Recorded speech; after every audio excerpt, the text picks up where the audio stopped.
Welcome to Jogress. This episode 18. We're gonna do a BT15 tier list, and I'm joined with Bobby. Go ahead and introduce yourself, Bobby. How's it going, guys? My name's Bobby. Only been here one other time before, but it's nice to be here. Thank you for having me. And Mike again. Hey guys, y'all know who I am by now. It's your boy Michael. And Mike, real quick locals recap. What did you play? Run through. Blue Flare. What did you play against? I played Luga. What's my matchups? Are you sure it was Luga? Fang. Yeah. No, it was Numamon.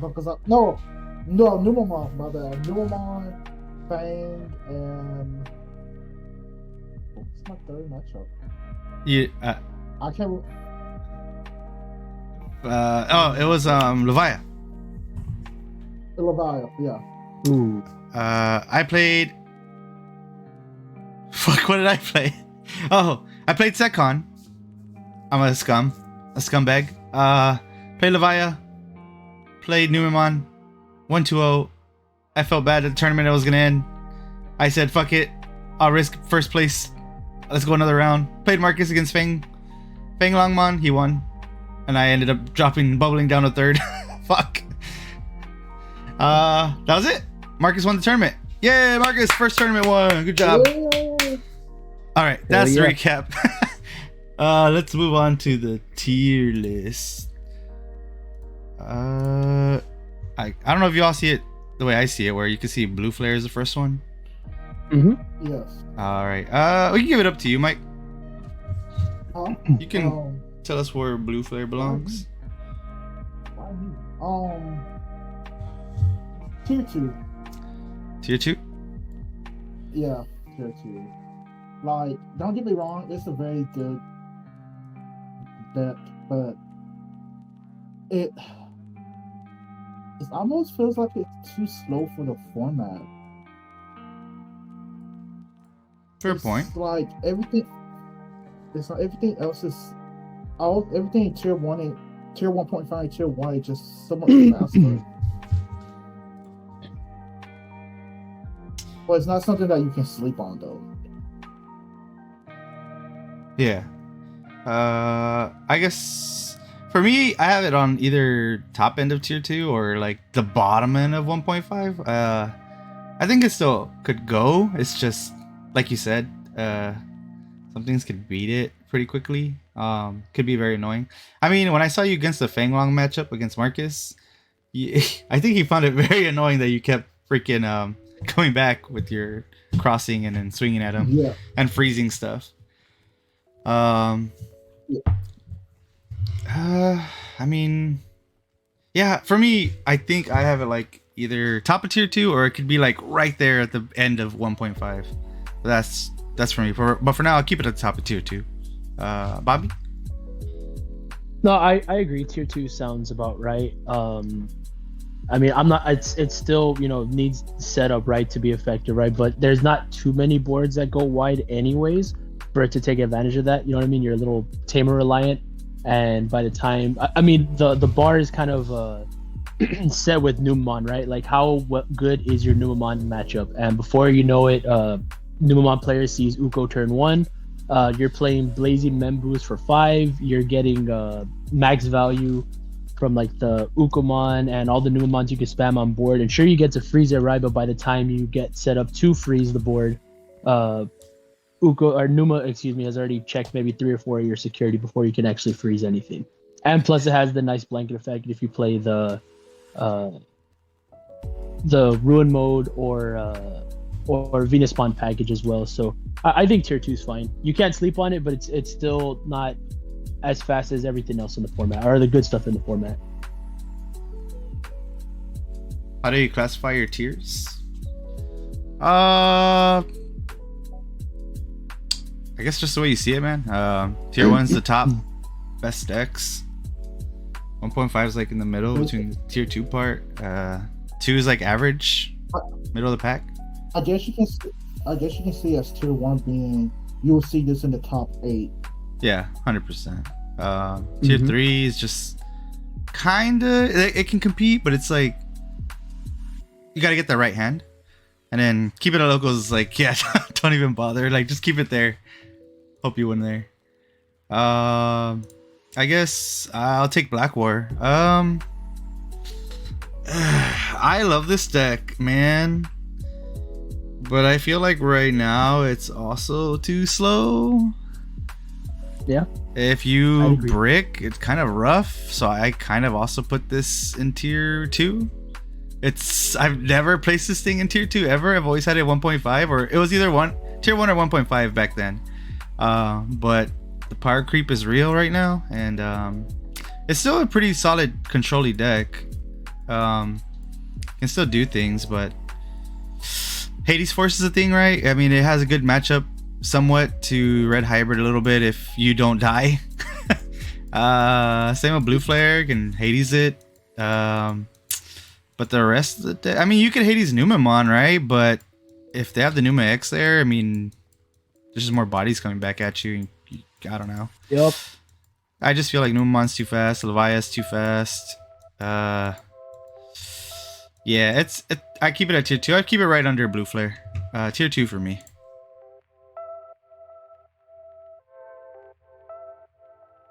If you guys watch Digimon, he makes it look pretty good. At least with the way he plays it, it looks pretty dope. Yeah, I would still leave it at tier 2, but like seeing Digimon play it kind of makes me want to give it a second go. He's a really smart player. I watch his stuff too. Yeah. Wouldn't Blue Flare just get outpaced? Yeah, Blue Flare is a bit outpaced. After watching Mike play it though, Mike did a solid job against some pretty top tier decks. He beat Levia and Fang Long, but again, it's like if you get that the right cards. What the? And Mike, where do you have Black War? Tier 2. I agree with everything that's been said. It's a very good control deck for the most part. It's just too slow. And it's like, yeah, you can pop tamers, you can redirect and all that fun stuff, but Numemon really doesn't care. It has so many bodies, just like, okay. Oh yeah, you played the matchup, so you would, yeah. That was your first matchup against Swan, right? Yeah. Normally I would give this other deck to. Okay, I'll give it to you. Okay, it's because these two next decks are basically like your decks. All right, screw it. Bobby, where would you place Red Hybrid at? Where would I place Red Hybrid at? Yeah. What the fuck?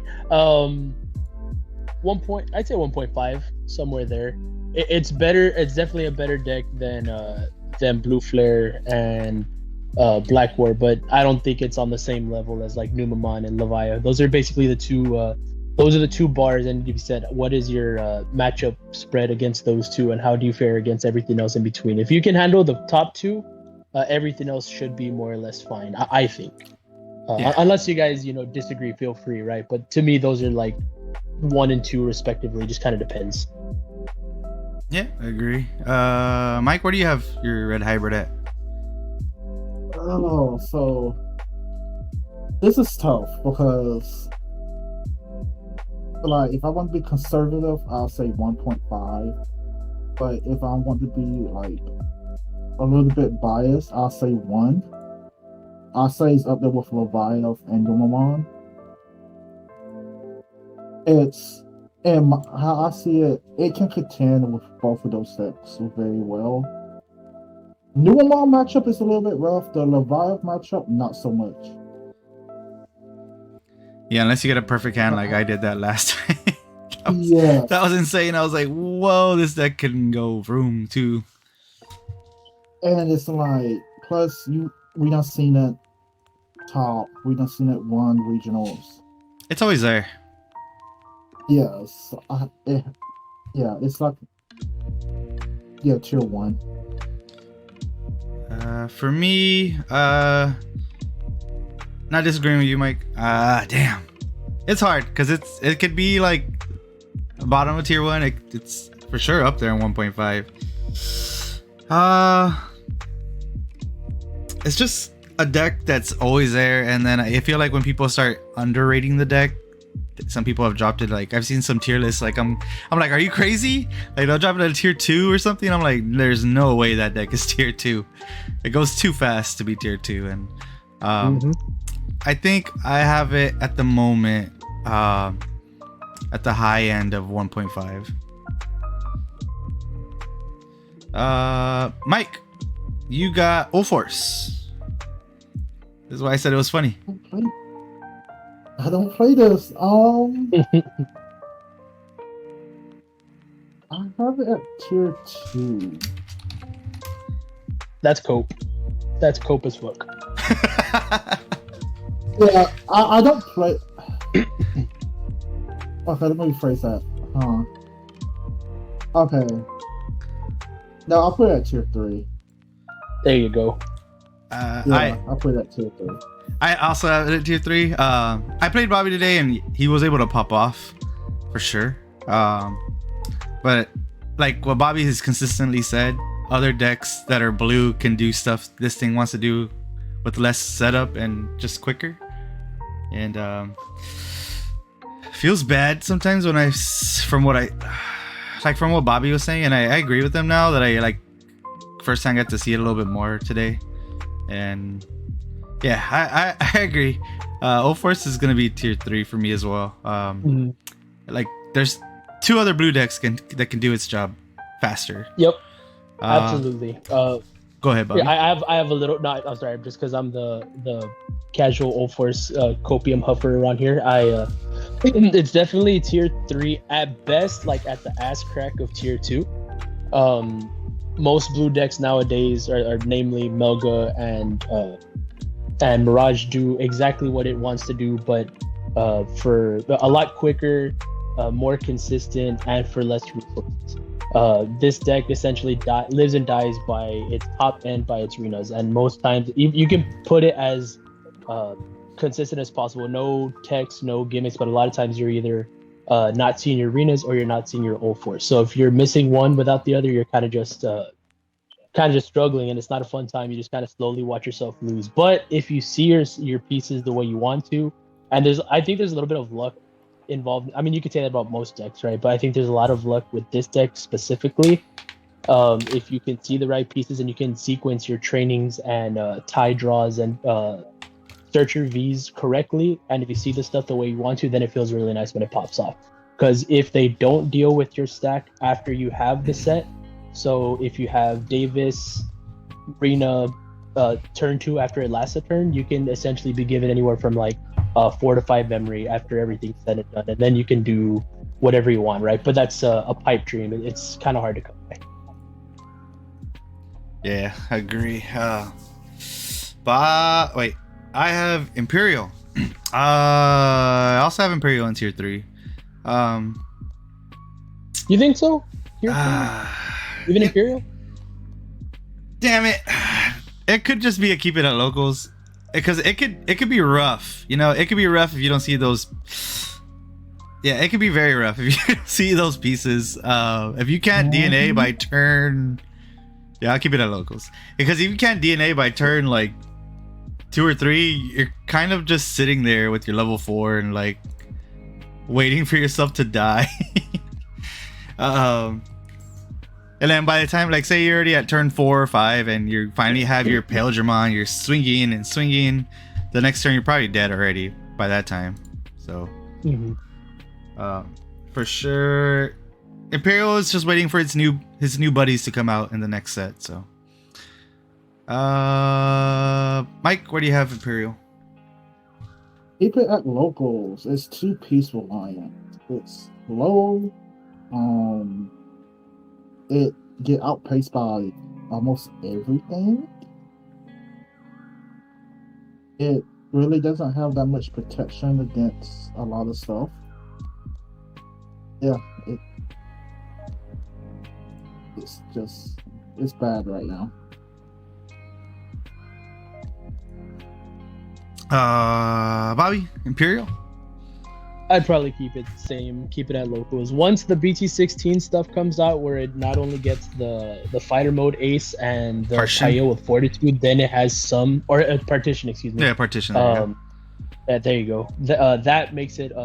It still doesn't solve the problems it has, but it makes it significantly less frail against a lot of stuff, especially because Leviathan pops things. Things just move way too quick. It's kind of hard to keep up, but at least it has some stickiness on the board. So it's not once your level 6 is gone or your level 5 is gone, you're not completely out of the game. But it at least goes from locals to maybe like a low tier 2, I think. Yeah. I believe it's Michael. Your turn. Wargray. Where do you have Wargray at?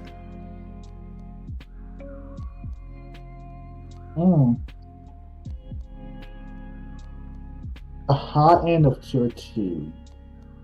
High end of tier 2. Why do you have it tier 2?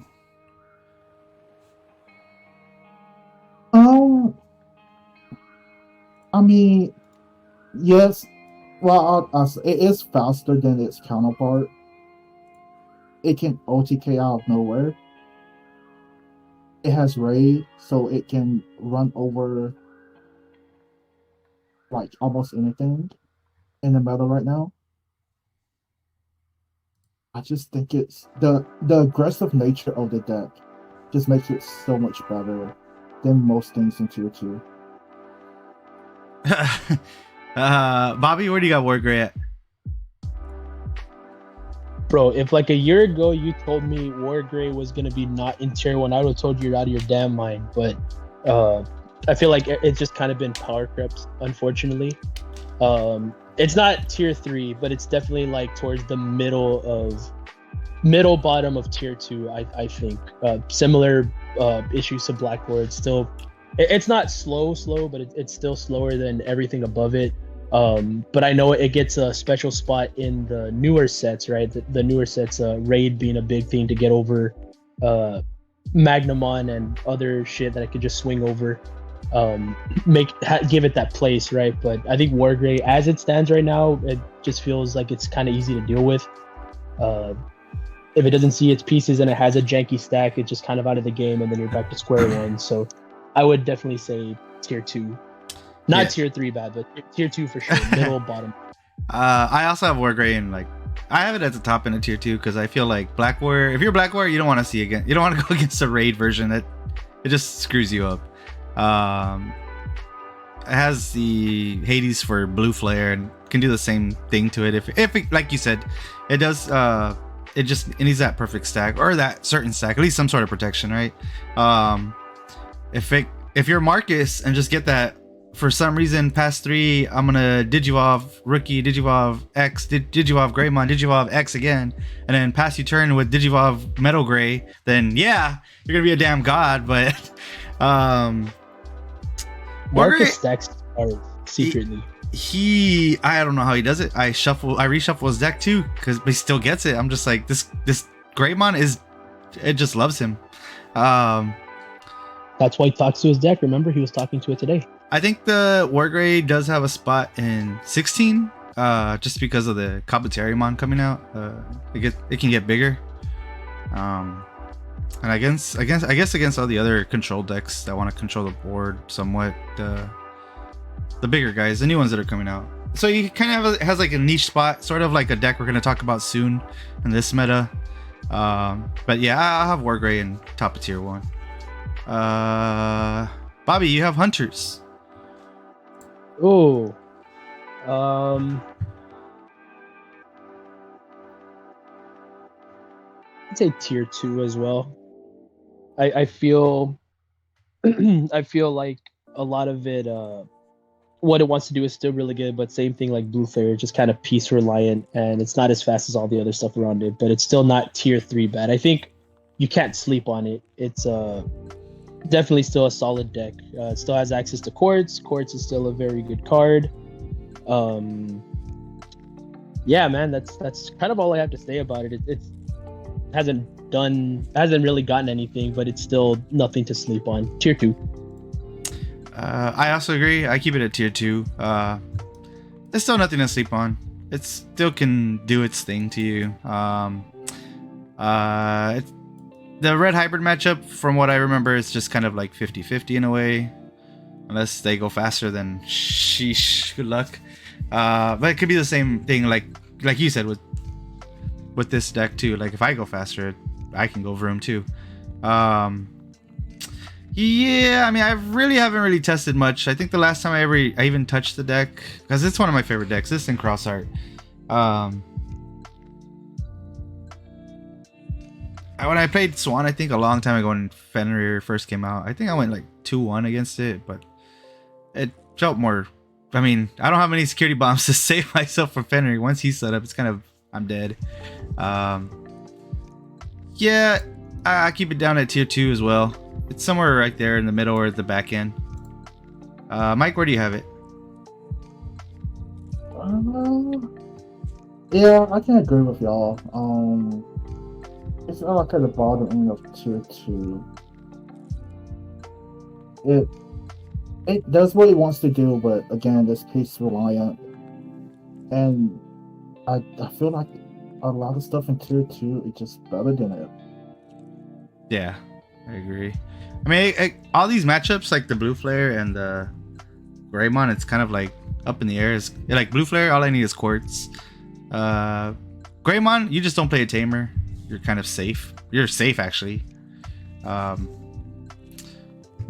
Yeah, tier 2 is where it belongs. I have Boggermon. I'll keep it at locals. Yeah, it stays at locals. I played the deck. I mean, I had a good matchup against Red Hybrid and Shine. That was the only ones. That was only when I played Mike, though. It was fun. I even beat Marcus's Fang Longmon with it, but it's just one of my favorite decks. It's a pet deck for me. This Cross and Hunters, anything Cross, pretty much. I love that era and that season of Digimon so much. I don't care. I'll play any of those Cross decks. I just enjoy them so much. So sucks he's not higher. Hopefully he'll get some support later, but yeah, he's just keep it at locals. Bobby or Mike? Yeah, keep it at locals. Oh. No, I know nothing about that deck. I have zero knowledge of what that stupid deck wants to do. I just know it trashes things from underneath to do silly things. But I don't see anybody play it, so I can't give an accurate description or what I think about it. But you guys, I'm gonna cop. You guys are keeping it at locals. I too will keep it at locals. Mike? Yep, keep it at locals. Unless you very specialize in the deck. Shout out to the one guy who took it to the regionals. Yeah. It's not winning that much. Just keep it at locals. You gotta be that guy who mains the deck and understands every matchup to pretty much do it. So it's kind of like very, yeah. And plus, you someone earlier. Oh, go ahead. Oh no, go ahead. I'm sorry. I was gonna say that when someone earlier in the chat said, "How do you how do you specify your tiers?" I feel like tier 3 stuff could also be attributed to like specialists. So like, it'll do fine if a dedicated main of that deck knows what they're doing. Then it could do things. You know what I mean? I feel like that's what tier 3 should be kind of delegated for. You know what I mean? So people the deck might not be very good, right? But someone who plays it nonstop can probably do some crazy things. Like I think Saul told me there's a guy that plays nothing but Gallantmon, and he's done some pretty crazy things at locals in Brownsville or McAllen, or it might have been Ivan. I don't remember who said it. There's like a Gallant player around here. Oh, there you go. Okay, that guy probably could make Gallant look like tier 1.5 or tier 2 because he's so profound on it. You know what I mean? Yeah. Like for me, if I could move Bogart to tier 3, I would, because I enjoy that deck so much. It's just if you don't understand the deck so much, yeah, it'll stay here. Who's next? I had Bogart. Oh, Mike. Crossheart. OG Crossheart. One of my favorites. Ooh. I love this deck so much. This one's...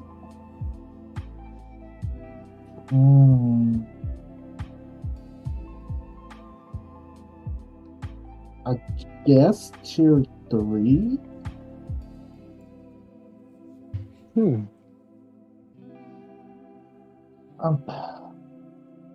This one's iffy because I can see why I can keep it at locals or tier 3. Well, because it almost feels like it's the worst hunters. How dare you? I mean, yeah, it just feels like it's the worst hunters. So I have to say it's tier 3. Yeah, it could be in keep it at locals, but That's it. I'm playing it, Freddy. Bobby, where? I would. You know, I got mad love for that deck because that deck is cool. I always wish I knew how to play it, but I would put it at locals, keep it at locals.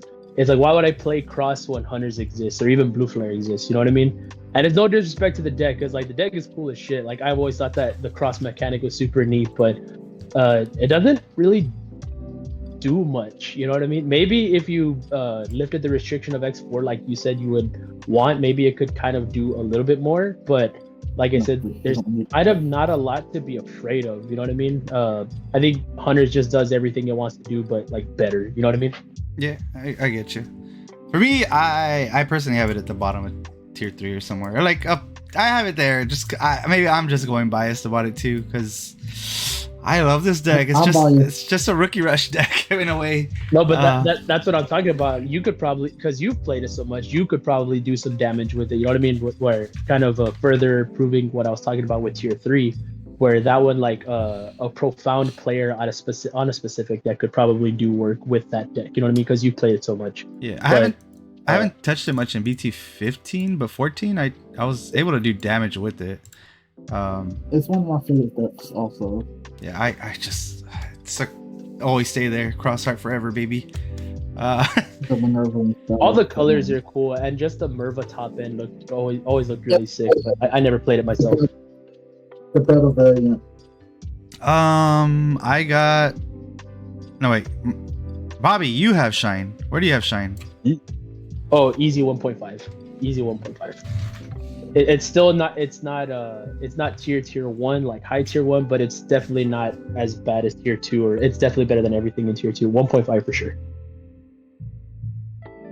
I mean, even today with testing, you know, we were playing. I left you at 3 memory, and you fucking burned 5 of my security. I had a full everything I wanted right in All Force. I took 4 security off, left myself with a safe stack. And I'm like, all right, cool, dude, you're at 3. And then all you needed was 3 memory to just burn the rest of my security in one go. I was today, right? No. That was insane. Yeah. I was like, damn, I'm able to do this. Mm-hmm. Yeah, definitely 1.5, but I know I'm not saying it's bricky, but I know it's also kind of piece reliant. So if you're missing certain pieces, I know it can feel a little bad, but it's not as piece reliant as like other decks. And it's still stupid strong. Burst mode is insane. So 1.5. For me, I also have a 1.5. Like Bobby was saying earlier, I was having him test some more matchups with his All Force, and I played Shine, and I was like, I'm at 3 memory, and he has all 5 security, and this is bullshit. How did I win this game? I was like, how? This is dumb.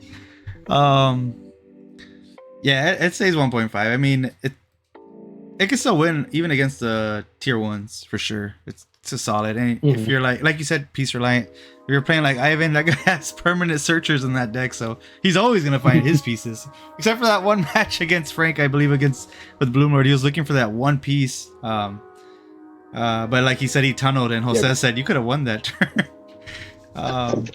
Mike, where do you have Shine? Oh, one of my favorite decks of all time. 1.5. And again, I like both variants of it. I like the burst mode variant. I like the ruin mode variant. They are very good at what they do. They are both. The burst mode variant is very fast and kill you out of nowhere. The ruin mode variant, it controls the board. They both do very well.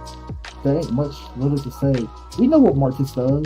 You run between 6 or 7 trainings to search out your pieces, and then you just go from there.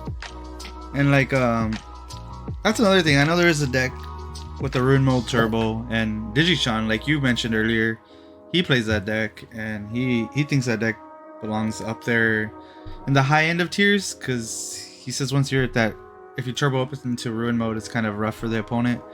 Which, of course, I mean, minus 5k on the minus 5k blanket is kind of sucks. But like he was saying, I think he thinks most players don't play it because Ruin mode is so expensive. Yep. I got like a $70-$80 card right now, yeah, probably pretty pricey. like that. That's crazy. I got Mirage. I think Mirage is still in 1.5. I don't think it's better. It does kind of like what Bobby's saying. Does better. It does the thing Old Force wants to do, but better. He's still up there, even when losing the Bukamon. I took out the Gomas for the Betamons, so I could have jamming permanently. I don't lose it. Feels really nice not to lose it, not to lose jamming. And then in the next set, we're gonna get the new Gyogamon that has jamming at level 4.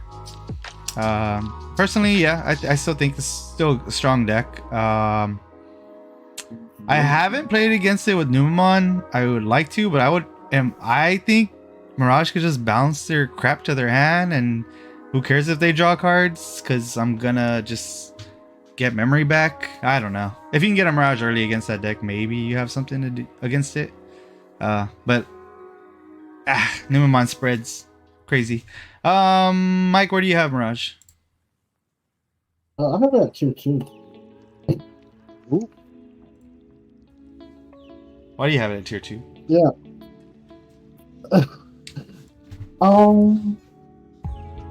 I just don't see it being able to contend with any of the tier 1.5 decks. Or the tier 1. That's it, I'm playing Mirage Friday.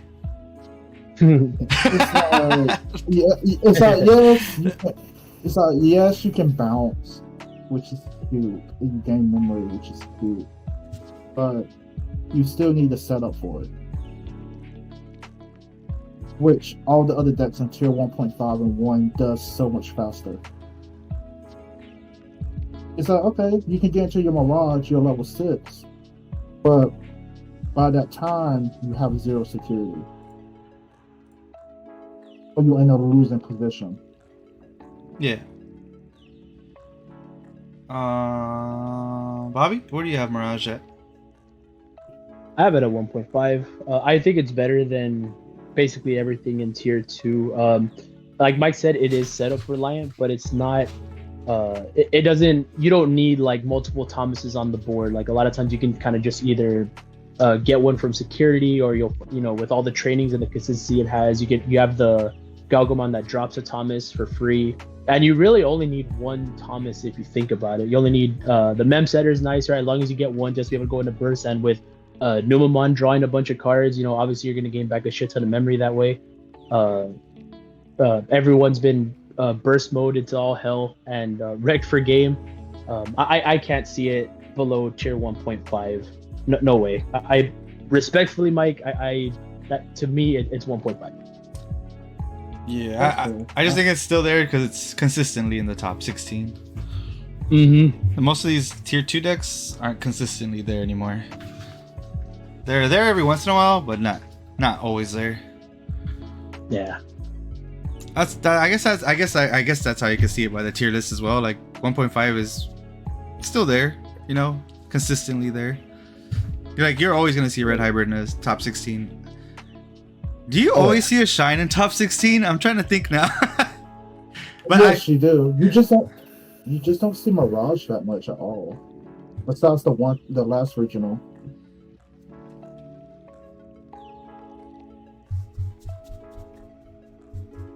Maybe it's that what someone said it the other day. I was watching some YouTube video, and they're talking about that the deck doesn't fall off, but it kind of becomes this shiny new toy syndrome, where everything around it just new deck, I want to play this, and people see what it's capable of, and then they put down those decks that were on top. They don't necessarily get power creep, but people just play something else because it's the new thing to play. You know what I mean? Yeah. I don't think Mirage ever got power crept, or nothing ever really held it back, or nothing is holding it back right now.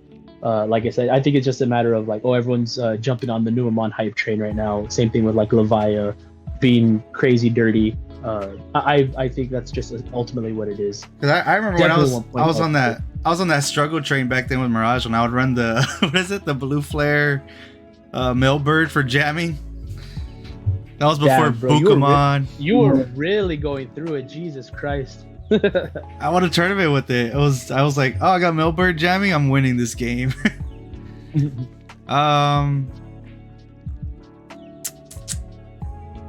Bobby, you have Gallimon. Fuck, dude. Would y'all call me crazy if I called it tier 2?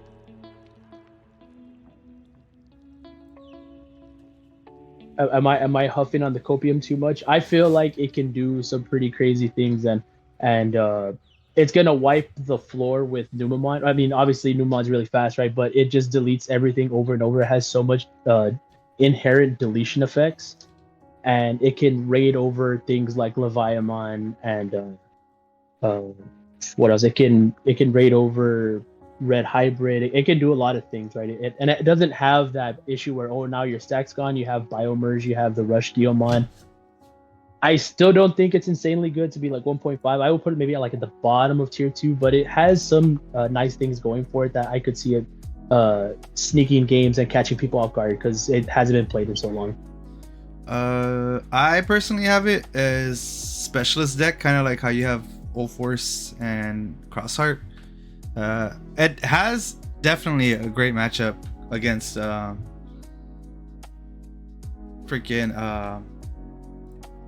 Numamon. It's kind of like back then. What was it? Who was the counter to Beelzemon when he was at full power? Was it Skullnaimon? That's what everyone was saying. I think so. Apparently. And Skullnaimon was nowhere near like the top end deck. It was just very annoying and sticky, but it was also still a tier 3 deck back then.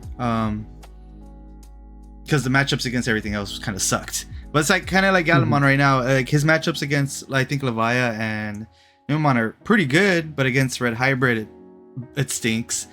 Shine, it stinks, and then Mirage, same thing. It's just gonna kind of bounce its board away and do what it wants to do with it.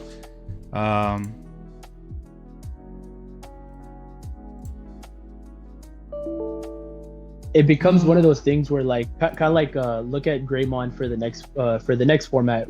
Greymon probably maybe jumps to like 1.5 or something because it has a place to be able to kind of deal with what's good, you know what I mean? So I think Gallimon kind of falls in that same view of, oh, it has a spot because it's good against what's good right now. So I mean I don't blame you for putting it in tier 3, but I think, like I said, don't sleep on it. You know, tier 2 wouldn't be a bad spot for it either.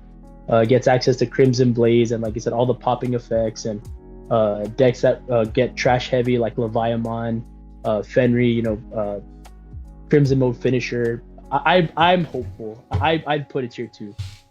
Mike, you're the deciding vote here. Yeah, go ahead, Mike.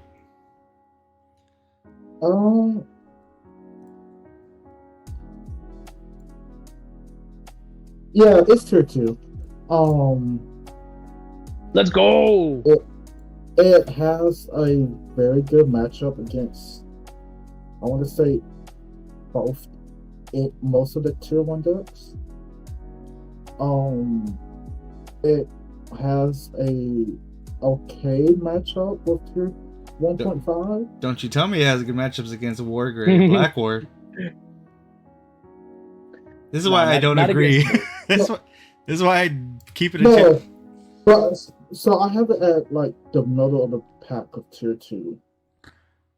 Like, if we just talking about it going up against tier 1 decks, Numamon, Levia, Shine, Red Hybrid, if I want to be that person, then yes, it does good in the format.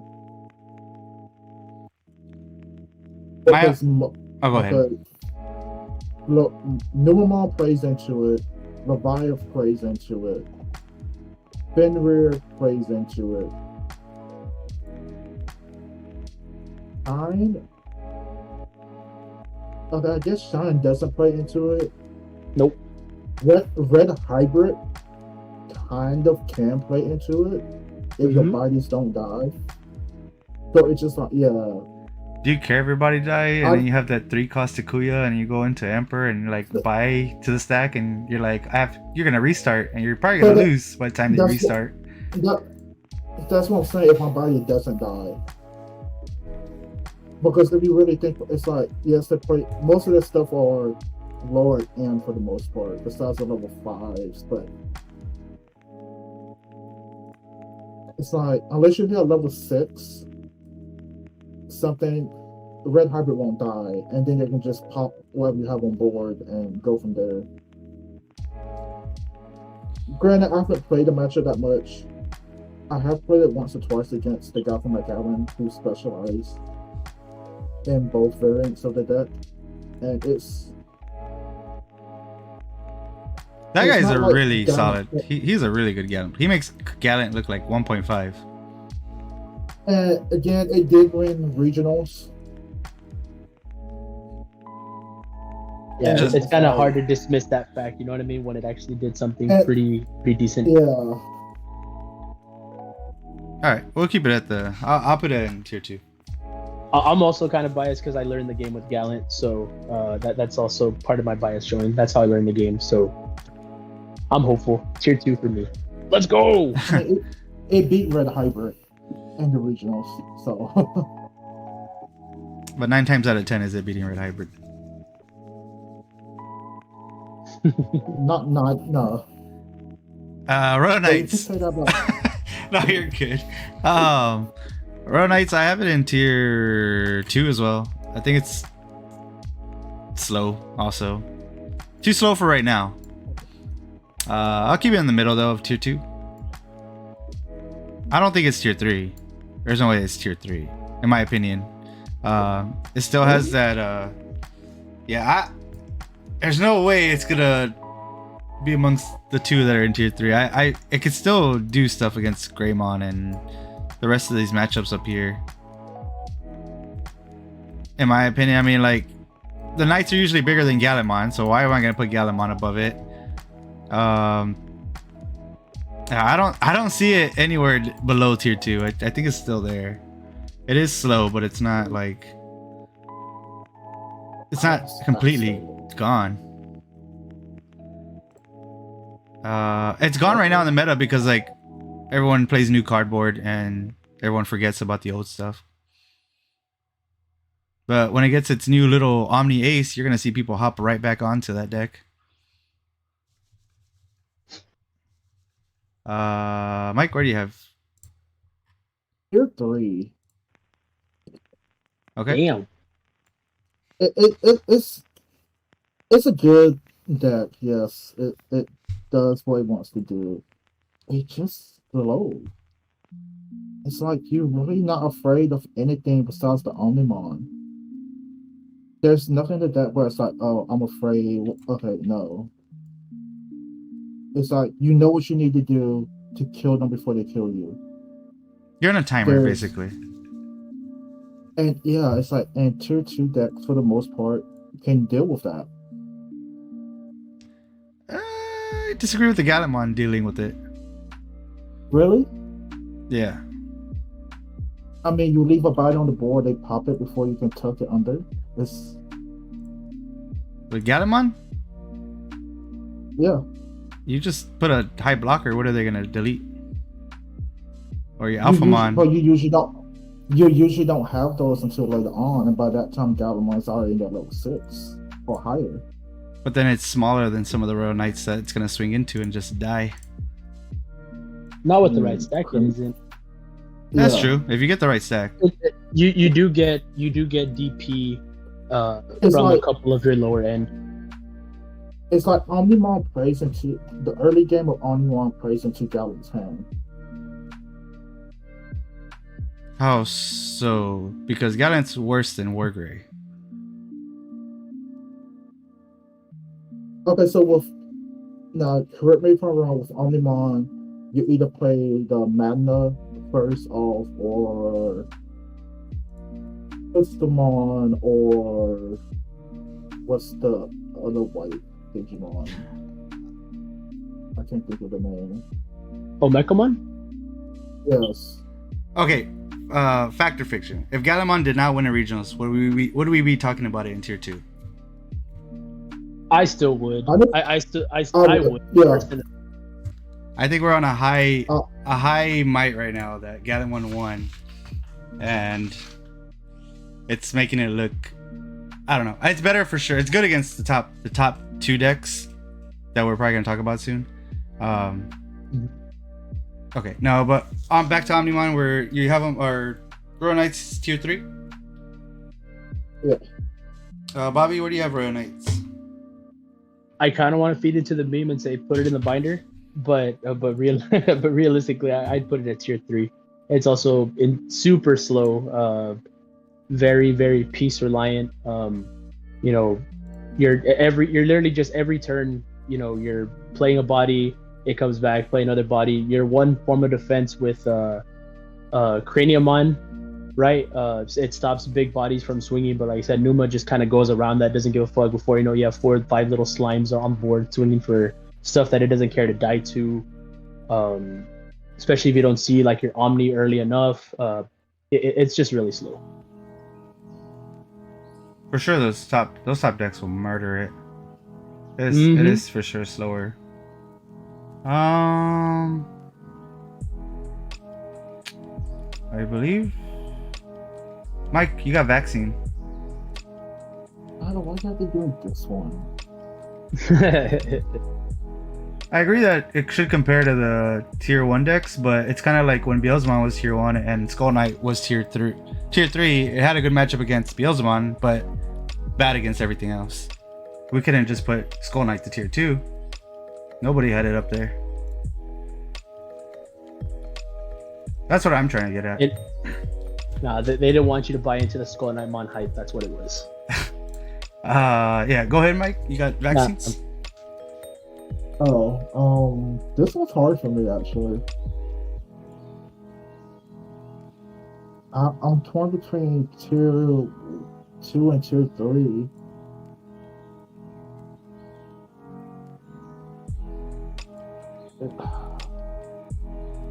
I don't know why we put this one.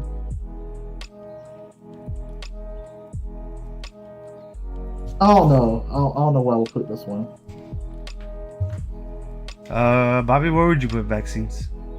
I definitely put it at 1.5. Again, it's better than everything in tier 2, but it's one of those. I swear, it's definitely not new player friendly. It because it's not tier 3. It's not tier 3, but I know I did say tier 3 is like the specialist pilot tier, and I feel like that's kind of what you need to do with this deck because it's so freaking intricate in how you make your plays.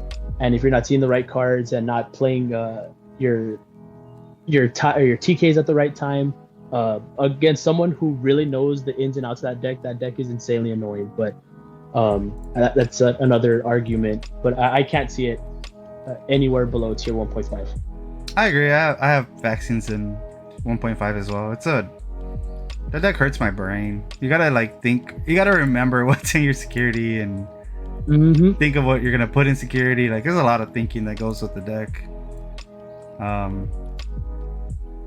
play what's that version? The one where you just check a bunch of security just because I rather just do that instead of think a crap ton. The OTK version. Yeah, I'd rather play the OTK. Is that the one with the level 4 that like gives you jamming and security +1, something like that? Yeah. Okay. Mike, where do you have I guess you have a kind of an idea where you would put vaccines? Yeah, I don't agree. It's 1.5 at all. It's not at all. Like, I can see at the tail end of tier 2. It's one of those specialist decks that you kind of have to see your perfect line TK Patamon for it to do what it wants to do. It's like you're not afraid of anything with security at all.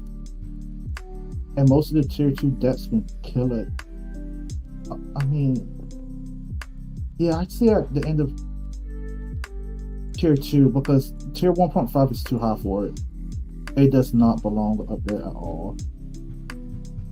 It is too slow to be up there.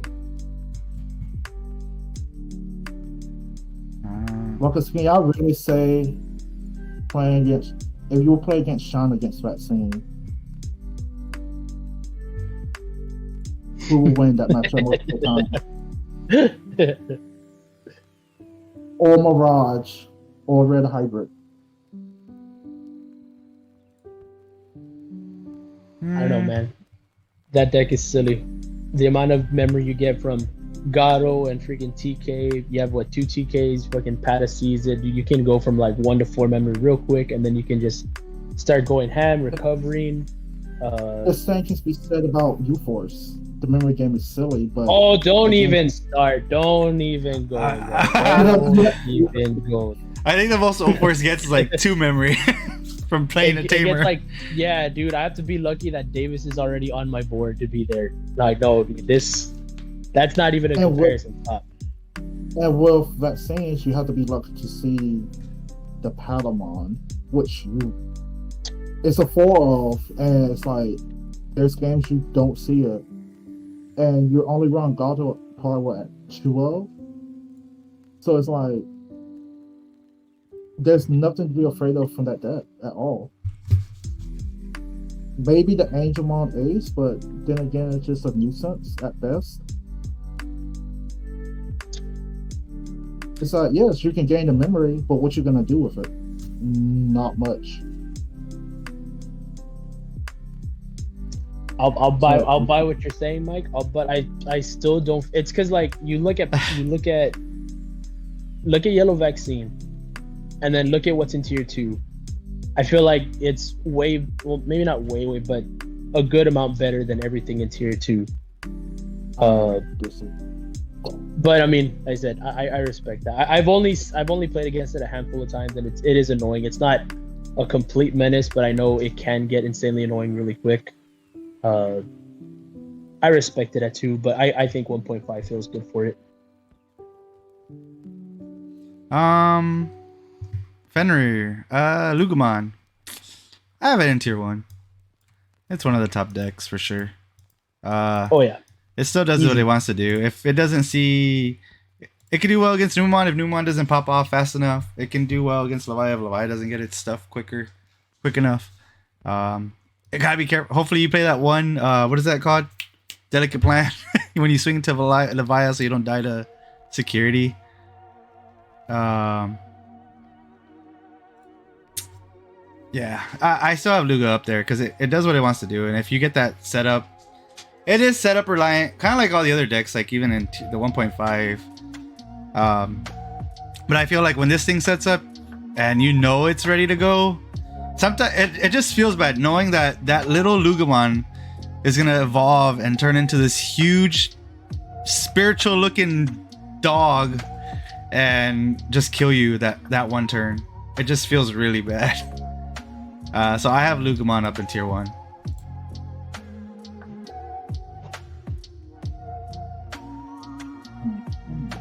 Mike, what do you have, Luga? 1.5. Oh my. It's at the crust of tier 1. It's 1.5. It's like, yes, it can do what it wants to do, but Numon and Leviathan just shuts it down completely. That's crazy. I don't know, because Swan is the best Luga player I've seen that I mean, I'm sure Ivan's a really solid Luga player too. I just haven't seen Ivan play it much, but every time I see Swan, he feels like he's mastered this thing to pop off. Yeah, it's like, yeah, Swan's a good player, but so the reason I play at 1.5 is if someone who's not like Swan picks up a deck and plays it, like Swan's a specialist at it, but from an average standpoint, it's 1.5. Because not the average person will play as optimal as Swan or some of these top end players will. I feel like same could be said with Shine and Red Hybrid. True. Or Vaccine. Red Hybrid is brain dead. Glue Eater deck. But I feel like you could really misplay with Red Hybrid also. Like if you don't do your right the sequencing like you do, because you're a specialist at the deck. I've seen what you do, and I've seen what, I won't say the name, I've seen what others do, like an average player. He's getting better. Does not take wins like you do because he doesn't sequence properly, and he's an average player. That's fair. You make that deck tier 1. The average player makes this deck tier 2. I don't make this deck tier. Like, honestly, if I was being honest, it's like going back to Red Hybrid, it's 1.5. Same with Luga. They like right there. They have the crust of tier 1. Bobby, where do you have Lugamon? Definitely tier 1. I play tested, and this isn't like all fours bias, right? But I remember I play tested against Zwan where like I check a few of his security and he feels kind of bricked up, right? And then I swing into two analog use and two trainings. That sucks. And that's all he needs. I leave him at 2 memory. Fucking wipes my entire board in 1 turn, similar to Shine Gray. And what's scary is that once you see more than like 2 analog use and like 2 trainings on board, or even a couple of missed members, it's over. If you don't beat them in that turn, it's almost GG. They're kind of set up reliant, but at the same time they're not, because like when they're set up though, like it feels even worse to be just to look at that board. You know what I mean? You look at their board state, you see they have an AG, 2 trainings, 2 analog use, and that's kind of all they need. Leave them at 1 or 2, shit, say less. They're going off. I've seen what the deck can do. I've seen like the 2 Gatos come out. Fucking the fact that you can keep turn past 3 is also really stupid. Having access to Chimera, the one thing that was kind of holding it back was security bombs, but now that's kind of been remedied with a bunch of people playing ADP. Yeah, it's insane. It's insanely fast, and there's gonna be, you can't even choke it anymore with the new Luga. What is it called? Something Cracker, Wolf Cracker, whatever the fuck it's called. The other AG that makes it a memsteader. Yeah, I forget what the hell it's called, but yeah, dude, that shit's crazy. It's tier 1, bro, easy for me. Yeah, same. I still have it in tier 1. Numamon! I've been playing this thing since... Jeez. I've been testing it on that damn... What is it called? Cracker thing. There you go. The sim area for a while. And then I finally got the X card to finally play it for real. And I was like, this deck is so cracked. And I enjoy it because it falls into my style. I love being very aggressive. I think I'm starting to get away from like these what is it called, the single stack type style of decks. Like I just want to just feel the board and swing at you. So it fills a void for me, kind of like the way kind of Crossheart did for me back then, where I was just like, you know, the words Bobby says, Oonga Booga, I'm gonna swing at you. Yep. Oonga Boonga. Yeah, I have this thing at tier 1. This thing is so fast. I have not gotten tired of playing this thing since I played it before. Like even on this, from the sim to now, I don't get tired of it. It's just a deck I really, really have fun with. It's for sure going up as one of my favorite decks to ever play. Yeah, top for sure. Top. It has good matchups against everything. Galamon's for sure the kryptonite to Numamon. But it just feels really good. It feels really good, and when you get that perfect hand and that wide board, you see that Ukomon, you see the Jerrymon or whatever, draw 2 next turn. I'm gonna promote, gain 1 hatch, Digi X. I'm gonna draw an extra card. It just feels great. I love the deck so much. Okay, enough rambling about Numamon. Mike, where do you have Numamon? It's one of the 2 best decks in the format, and it's not even close. I've been keeping an eye on this deck since BT14. Been watching it being top in Japan, so I'm very familiar with what it wants to do, and it's like it's stupidly fast. It does what it wants to do very well. There's It's like you can run the Venusmon package from the top end. You can run Ruin Mode. You can run Shadow Serafi.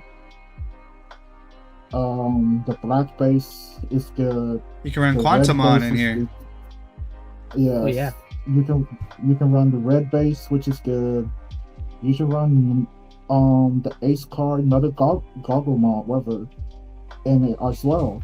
So it's like, yeah, it does everything good. Like I haven't said before, it's like a level 6 toolbox type of deck. Yeah. Bobby Newman? Oh, definitely. Under card. Definitely tier 1. I don't know if it's BDIF, but it's definitely like top 2, top 3. That deck is absolutely ridiculous. I think the new tools it got too. I think a lot of people don't really appreciate that enough. You know what I mean? Not even just Numa X, but what is the black bear called? Warumanzimon? Yeah. Digivolving is always strong. The Monzi X is pretty cracked too. It got some really, really nice tools this set. Super good. I like the Venusmon package. You don't need it, but I think it's really nice. Definitely good to run like 2 of in there. I saw one list that didn't have it, but I definitely think it's insanely strong. It's definitely nothing short of tier 1. Probably like the middle of tier 1. So we all agree tier 1 Levia, another I'm sorry. Bobby, go ahead. Where do you have Levia? Best deck in format, BDIF tier 1. Leave it at the top. We can all unanimously agree it's there, and then move on to Milga. Mike, where do you have Levia? Second best deck of the format. You said second best? Yes, second. You have it right under the Numa one? Yes. Those are the only 2. In my opinion, those are the only 2 tier 1 decks in this format. Interesting. It's like, yeah. It does what it wants to do. Swinging for 3 checks is dumb. Yeah, Go ahead, Mike. Playing My level bad. 6 for free is dumb. Turning that level 6 into a ruin mode is dumb. I also agree. Levia's tier 1. Maybe I'm biased. I have Numon above it too. I played it against enough new Levias already that I feel like I win the matchup more than I lose the matchup. So I'm already finally confident playing against the dang matchup. Because I played it plenty of times now. I remember I didn't have enough practice against it. I only wanted enough practice to know what it does. But now that I've played the deck too, I now know what I'm looking for. And I don't know. I don't really struggle against the deck. Unless I have a really bad hand with Numemon, then it kind of sucks. But if you can go room really fast, you'll beat it pretty quick. Yeah, Levia, I have it up tier 1 for sure. I'm just being biased. I have Numemon above it. I feel like Numemon plays into Levia's MO with stuff being played by effect, so it's able to go back into Levia X for free. That's the only reason I feel like Levia kind of wins that. And with all the body popping, it basically just gets to keep memory, and it gets memory back from stuff being played. And again, like Mike said, swinging for 3 checks is dumb. Yeah, 100%. That's my only argument. I think Levia is BDIF. Mike, you have Melga. Blue Melga. What do you have to do with this one? Tier 2. Yeah, It's a top of tier 2. I mean, I guess some can make the argument it's tier 1.5, but I'm just thinking that tier 2 is fast. The bandwidth kind of hurt it a little bit. Oh, a lot, man. Don't remind me, Mike. Yeah, it's like, if the bandwidth didn't happen, it would be the best deck in the format, but it's tier 2. The only gripe I have with it is I can't remember. It doesn't have protection against options, correct? Nope, just battle. Yeah. And it's like everything in tier 1.5 and tier 1 can outpace it for the most part, or counter it very heavily.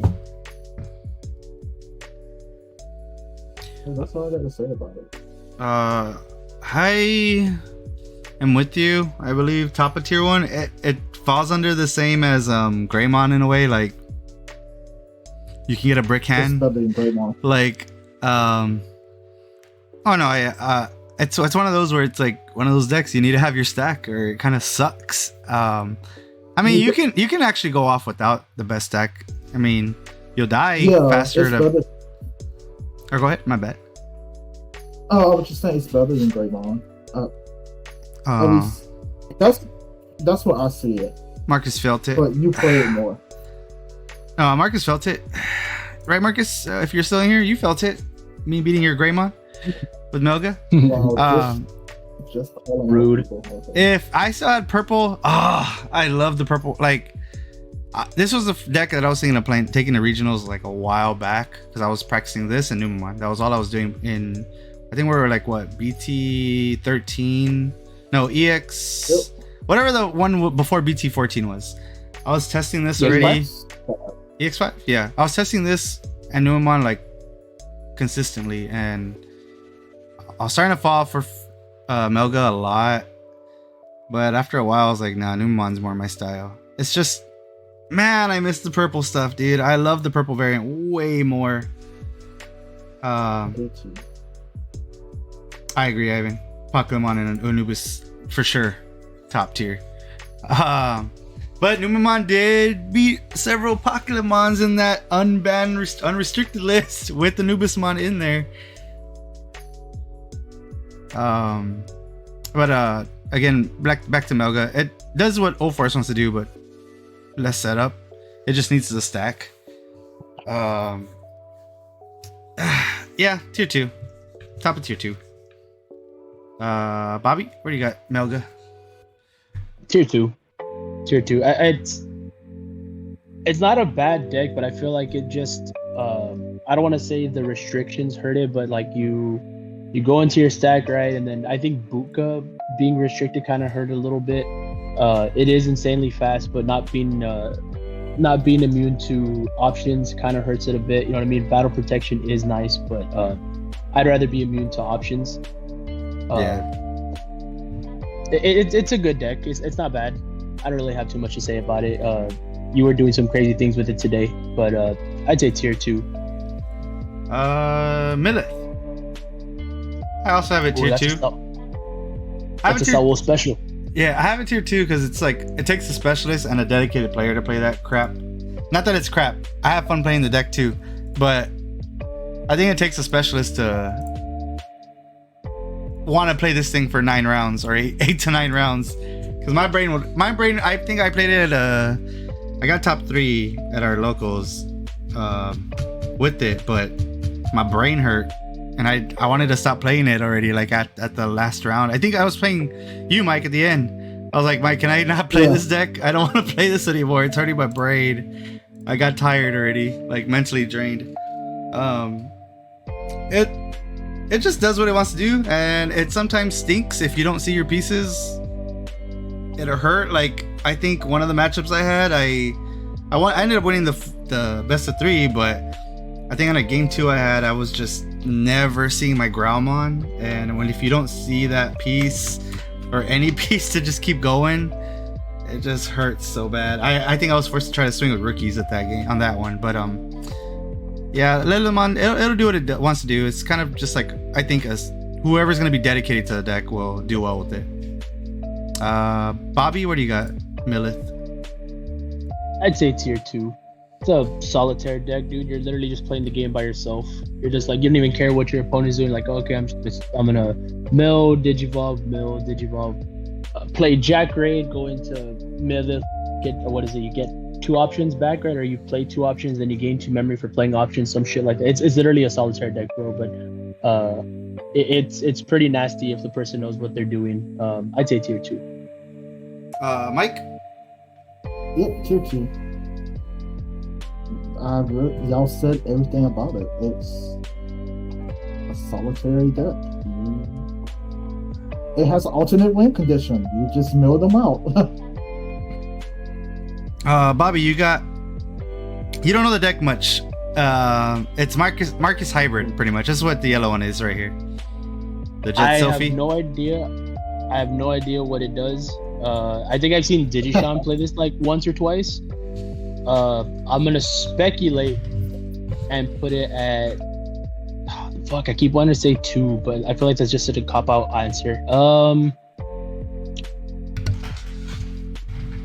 gonna say tier 2, and then you guys inform me of what it likes to do, because I think I've only seen it once.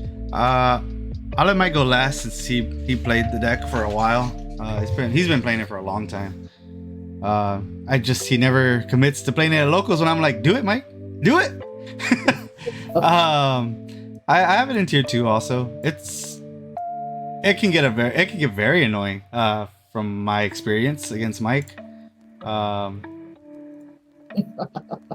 Yeah, it's kind of like a miniature security control in a way where it doesn't like recover as much. I mean, it does recover somewhat, but it has security bombs in there that are kind of annoying. And just for the security bombs, I'll put this thing there, dude, in tier 2. It's pretty annoying. You haven't seen it yet, Bobby. If you ever want to test against it, ask Mike. He has it. It's pretty annoying. I'm down. Yeah. I'm down because it sounds corny, but like I'm here for it. Go ahead, Mike. Okay. My baby. This is like my pet. This is my pet deck. I saw it in the Japanese list. I saw one person playing it. I can't think of the guy's name, so I'm sorry for the creator of it. But I saw him pilot it. I fell in love with it. It's tier 2. I want to say it's the poor man Numemon, because it almost plays, it kind of plays similar in some regards. You play the Ukos, you're filled with Rickies, well, floodgates in this case. You play the 5-cost and 4-cost Marcus. You play the Agumon that allows you to turn one of your Marcus into a Digimon. So they are pseudo hybrids. You play the hybrid package. You play Magna Ace to recover and EP reduce something.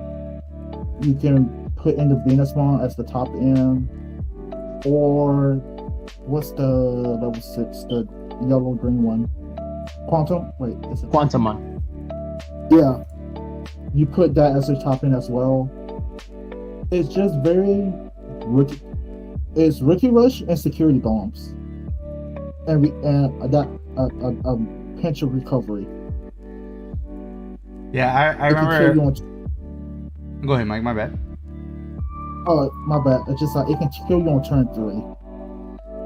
Yeah, one of my experiences, I was playing Mirage, and our game took so long. I mean, I ended up winning the game at the end, but this guy was giving me such a headache. I don't know how many stacks I had to go back into. It was so annoying. It was so annoying. I was getting annoyed. I think I was like at my last card, I think, right, Mike? I was at my final card of my deck. That's how far Mike took the damn deck. I was like, this is so stupid. I was like, I'm gonna swing. Am I gonna die today?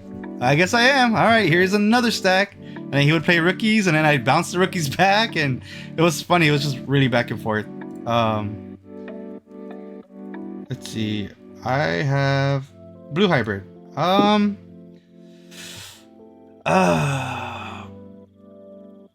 Only because I haven't seen anyone dedicate to the deck yet. I was planning to do it. It's just, I mean, it has some new toys. You can kind of use the Magnamon now.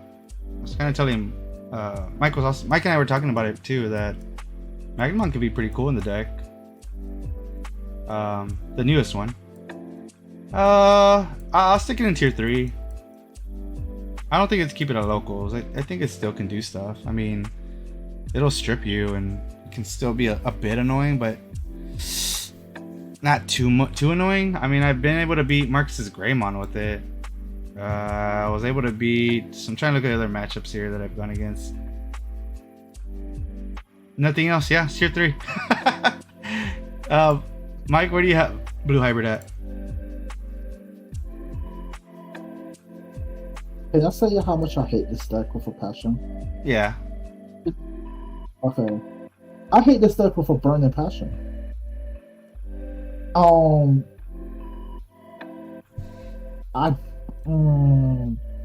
Hatred aside, it's tier 3. It does what it normally does. It stuns the board. It doesn't make the game fun. It stuns and strips in game memory. It has Zudo. Yeah, they have. And then top end, I guess it's your choice. Diana? Yep. Diana, Mirage. Bobby, where do you have Blue Hybrid at? Same tier 3. Some of the more noticeable like new toys it got was like I think over prior to the Tommy restriction, I think there's there's a Gekomon, right, or like an Otamamon, one of the bottom ends that when your opponent swings you strip 2 sources. It has Joe. Joe is essentially a 2-drop, right? You drop it, you strip a select source, you gain a memory, and then you can just hard slam, Zudo Ace or go on top of a level 4 with it, right? And then Dianamon being one of the better top ends with all the source stripping makes it super annoying, right? But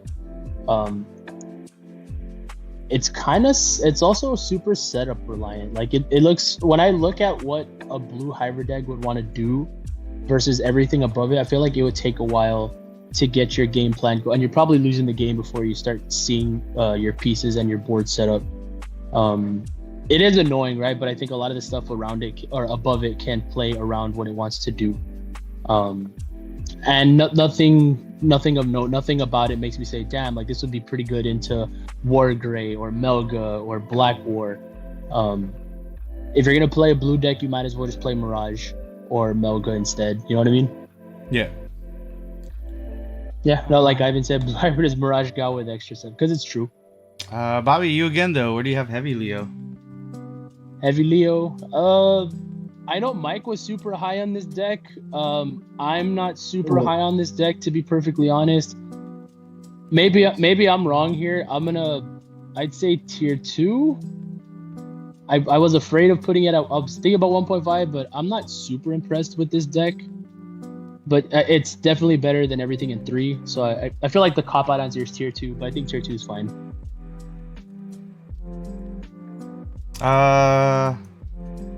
Leo. Just looking at the matchups here, Melga is probably doesn't care if you're into Leo, Heavy Leo yet, because when Melga wants to go out, it kind of just tries to win.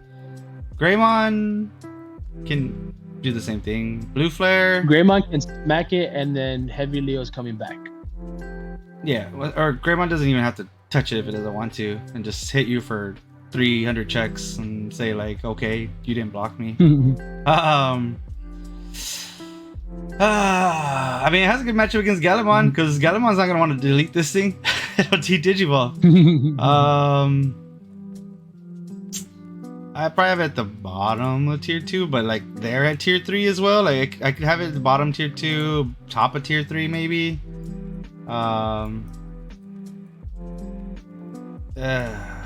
It has cool pieces. I wish Leomon was cool, like way better. Because Leomon is super cool. It's such a cool Digimon. When I heard this deck was coming out, I was like, oh, I'm so excited to play it. And then I played it, and I'm like, It's alright. It ain't bad. It can do well against Red Hybrid a bit, somewhat. Not really, because if you Digivolve Red Hybrid just says, okay, I have a tamer again. No, I think it's top tier 3. I'm sorry. I have it at top of tier 3. Okay. Mike, where do you have Heavy Leo? Make Kim that's proud. valid. This is Kim's favorite. I'm sorry, Kim. It's tier 3. It's okay. It is a fair deck. It is very That's fair. all I have to.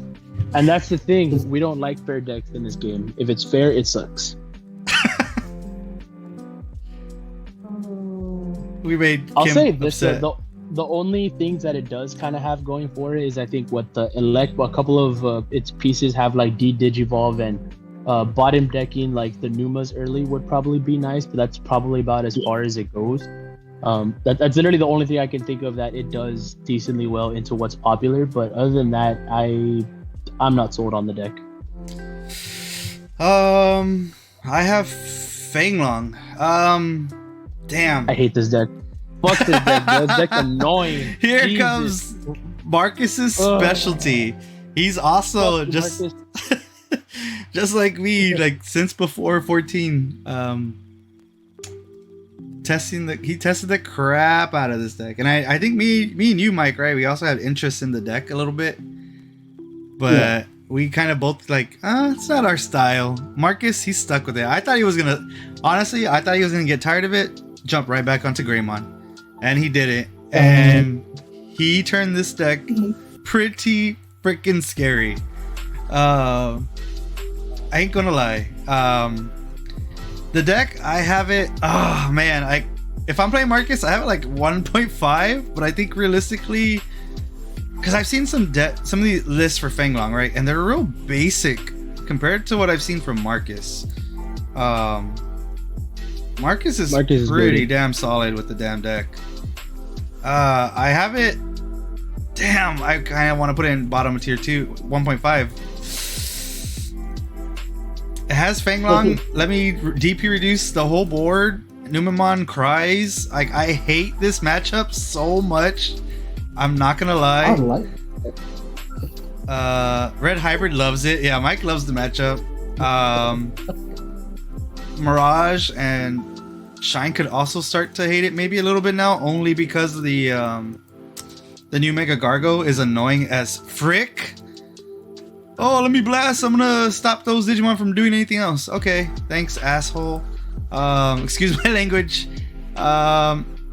He doesn't have a bad time against Leviat ever from what I've seen him do against it. Lugamon can get pretty fast on him, but he finally has the Mega Gargo, and I remember we were theory crafting and we're like, dude, Mega Gargo, bro. And he was like, I'm so glad we talked it out, and yeah, that card is good. So he adds the Mega Gargo, and the Mega Gargo kind of boosted the deck a bit. So I bottom 1.5. Mike? I agree with you. It's 1.5. It's annoying. Like, granted, I play Red Hybrid. It's still an annoying deck. It's like, you know, he will always have an ace in hand, and it's like dropping Fang is just Fang was a mistake. I'm saying it right now. It should have never made that card. Jesus. The DP reduce it can do, and it being unaffected by your other Digimon, it's annoying. But going back to Peter saying, yeah, most deck lists are very basic. They I see a lot of deck lists running the Garura package to draw and trash, lead the pieces into the trash to turbo into Fang, but I just don't think that's the right way. I like Marcus build way much more. Same. He's worked on his craft. Bobby, where do you have this monstrosity? For sure. No, I agree. 1.5. I know a big knock to this deck was, the deck's gonna give you 7, and then what wonderful. Yeah, you get 7 memory, but sometimes you don't have the hand to like capitalize on 7 memory. You know what I mean? Then you just hard pass, and that deck does an insane amount for the little bit it kind of interacts. Like, oh, you throw something, all right, your turn. It's another. To me, it's almost another solitaire deck, kind of. Like I said, it's just like you play one piece at a time. It kind of gives me like Royal Knight vibes, where it's super slow, but like I said, once it gets set up, it starts doing some silly things. Feng Long is pretty ridiculous. Guilty confession, but my All Force list actually was kind of shaped to kind of deal with how bad the All Force matchup was with Marcus because of Feng Long. And I think that same, so I kind of, not to fully counter him, but I think a lot of what I put in there was kind of to deal with some of it, and that list just kind of translated nicely into every other bit of testing I've had. It's a silly deck. If you're not well equipped to deal with it, like I said, it'll just shit all over you. I kind of want to call it like a gatekeeper deck, but then not really. It's definitely 1.5. You know what I'm waiting on? What's that dang dragon? The one I can cross. Dorbic. Dorbic rides Feng Longmon in the anime. In the Crossheart anime. He gets on him like, get over here, doggy. Literally gets on top and rides Feng Long like a horse. Give me that fusion. Okay, the next 3, it's safe to say they're keeping it locals? Yes, meme. All of them. All 3 of them. Gamma, Amphi, and Dia Rabbit. There's not much to say about the decks. I mean, if we want to do something quick. No, I'm good. Yeah, I'm good. Secon. It is on. He's not. I think it's on you, Mike. I don't want this. Ew, you give me all the crappy shit. Whoa. I don't know where I want to put this. Is it is it tier 2? I personally think it's player reliant. Yeah, that's what I'm thinking. I You want can- to put it in tier 3. Oh no! Whoa! I don't think it's tier 3. No, Hell I'm no. kidding. I'm kidding. This is my red hybrid coming out. Okay, leave me alone. Tier 2. Yeah. Yeah, it's tier 2. It does what it wants to do. We cover all out the game. Yeah. You have to kill it fast. And then when I played Secon and Marcus played against me, and now every time we test, Marcus already knows what to do. He's just like, okay, I'm gonna play all my level 7s on the board, and I'm not swinging at you. Just wait. I'm like, I remember the first time I was like, this bastard, I know what he's doing. He would wait till he had like so many bodies on board and just start going off. But he was doing that to set up his sovereigns to just start trashing cards in security. Bobby, where do you have Secon at?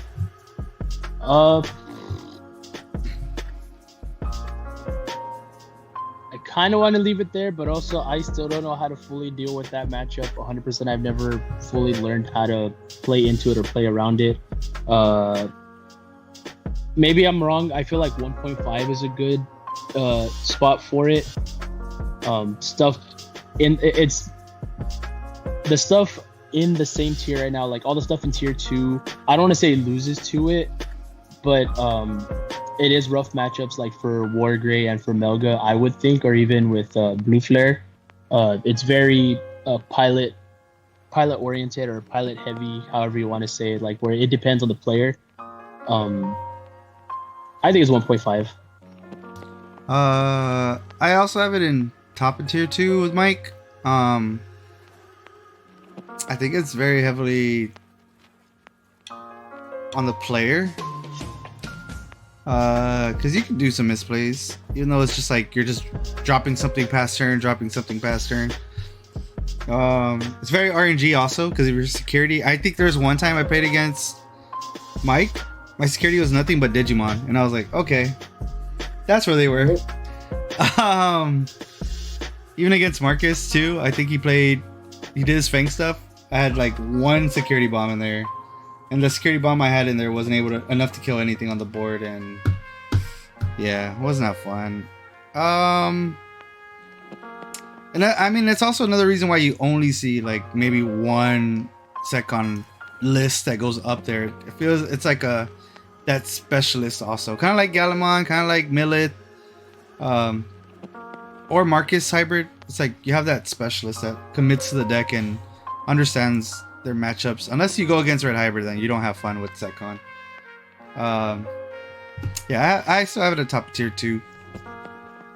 There's ways to play around. I'll never understand how anybody genuinely enjoys playing that deck. It's just, it looks so boring, dude. Like control in almost any deck or in any game for that matter just looks so fucking boring, dude. I don't understand how I'm for the most part, I'm trying to be open-minded and say, you know what, no, maybe I can see why, but I cannot find any reason I would ever want to play that. It just looks so uninteractive and lame, you know what I mean?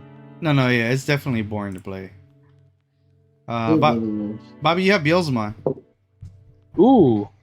I kind of want to put it in tier 3. I feel like that's being harsh, but I say tier 3.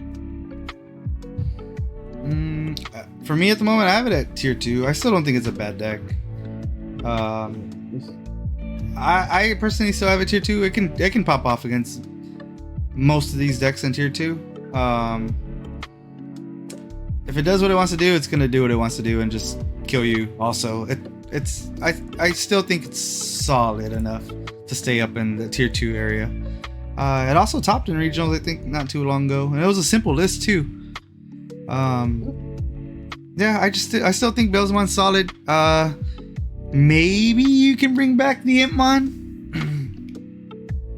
And it'd probably be in 1.5 with the Impmon. I don't know, maybe higher. Who knows? The one? Yeah. I don't know, because that Impmon would freaking ramp this thing up so quick. Okay, maybe not. Let's keep it away.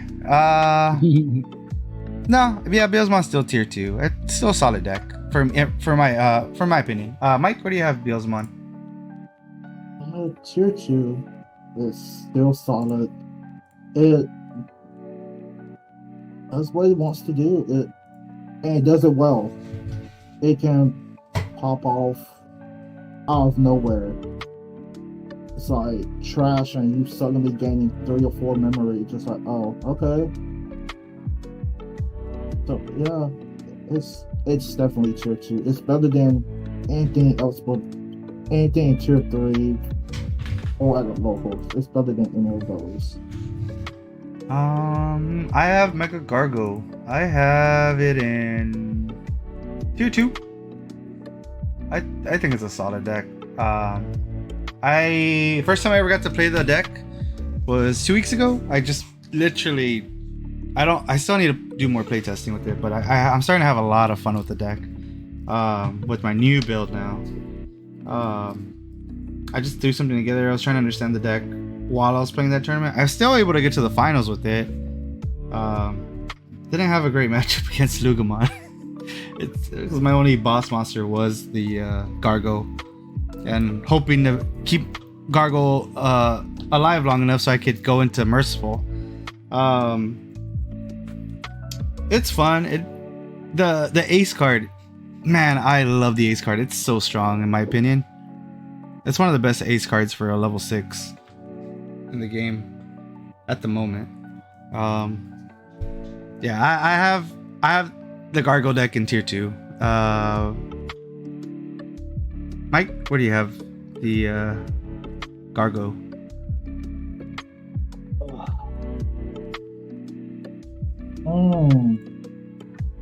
Apollo was put in tier 2. I can see a tier 2. Do I agree with it? I need to see more of it. But for right now, I'll say it's tier 2. Oh yeah, also another note. I did not know that you can suspend 2 targets and don't have to choose those 2 targets to stop digivolving. I just found that out. That's dumb. Yeah, I think the ace carries the deck. That Oh, is. 100%. I didn't play this guy optimally that first tournament because I didn't understand the damn text at the beginning. Now that I understand it, man, he's so good. My bad. Mike, continue. Yeah, I think the ace makes the deck what it is. It's okay. The ace just puts it over the top. Bobby, where do you got the Gargo at? Definitely tier 2. If you're being generous, maybe at the ass crack of 1.5, but tier 2 feels like a good spot, mostly just because of its inherent strength and not out of like sheer like it still needs to be explored, right? You know, just we've only had it for a little bit of time, and we won't have we have a good amount of time to mess with it before the actual good support comes in for BT16. But I think it was Mike that said it, or unless it was you that said it, Peter, that the ace kind of carries the deck, and it's kind of true. That the fact that you can have multiple bodies on board with the threat of, I don't know, like you could have, what, let's see, so you promote Terrier, pop double Typhoon to gain another Terrier. You can put 2 Rapid Mons on board, and now you're terrified of swinging because you're afraid of either something getting neg 4K or running into another Mega Gargo. And when the Mega Gargo puts the effect on you, it not only is it insanely strong to be able to keep something from digivolving for a turn, but the fact that you can swing without having to worry about someone blasting in your face. It's pretty nutty, you know what I mean? Like you the fear of an ace card is not there, you know, and that's so good, you know what I mean? Especially with certain decks that run, like whether it's a Magna Angemon like against Vaccine, or in Mike's case, the red hybrid, you know, the red hybrid package with Garuda. I think there's a way that you pop blockers, right? And then it would pop your Mega Gargo and then neg 4 from Overflow. It's insanely strong. It is so good. And being able to give Alliance with the Mega Gargo when it's on board for 2 checks, restand, and then swing again is pretty fucking nutty. So definitely tier 2. I can see this even before Rapid X being 1.5. But tier 2 feels solid just from its inherent strength off of the eye test. All I got from it was blasting face and being nutty. That's all I got to. Mike, I put this deck specially in there for you, man. Magnamon, where do you got Magna? Tier 2. I actually have a high on tier 2 too. Right. Yeah, it's on the top end of tier 2. I guess for the reasons, it's very low to the ground. You play the Vmon, go into the blue and yellow Magna. You have a blocker, you swing, you control the board. If they want to be funny, you can go into the blue and black Magna, crash 1 or 2 sources, and bounce back to hand. If it hits in security, you digivolve something and strip sources and bounce. It does what it wants to do very well. It's very sticky. And I was talking to Ivan because it was going to be one of the decks I take to region. I was on a tape.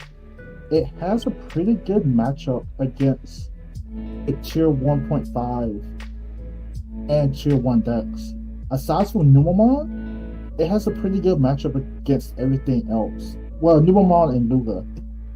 It's like its 2 roughest matchups, and maybe Mirage. But everything else is very good into those. Bobby, where do you have Magna? I don't know if you've seen it yet. The same, yeah, tier 2.